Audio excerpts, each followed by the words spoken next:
أقسم بالله العلي العظيم أن أؤدي مهماتي ومسؤولياتي القانونية بدفان وإخلاص، وأن أحافظ على استقلال العراق وسيادته، وأرعى مصالح شعبه، وأسهر على سلامة أرضه وسمائه ومياهه، والله على ما أقول شهيد.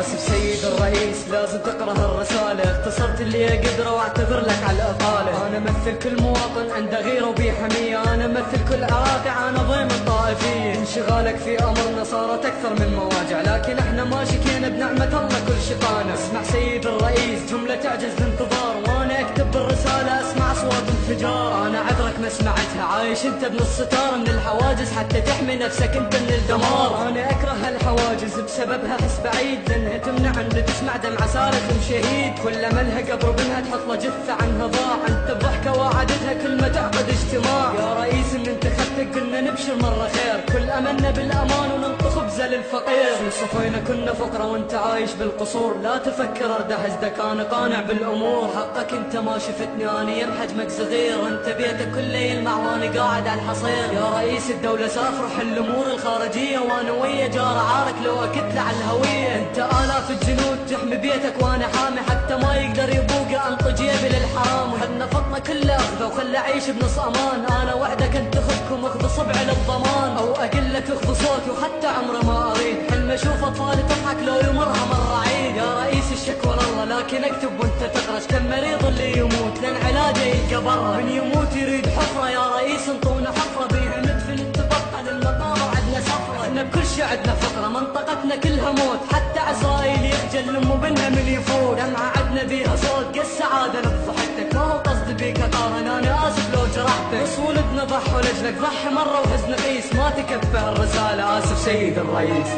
أشكر لكم ثقتكم الكريمة التي أوليتمونيها، وإن شاء الله سأكون دائما أحافظ على هذا القسم وعلى الدستور بجميع مواده. وما أستطيع القول هنا أن هناك مهمات كبيرة، مهمات أمنية وسياسية واقتصادية. وأرجو من هيئة الرئاسة على منهج رئاسة الدولة في طريقة التعامل مع جميع القضايا المصيرية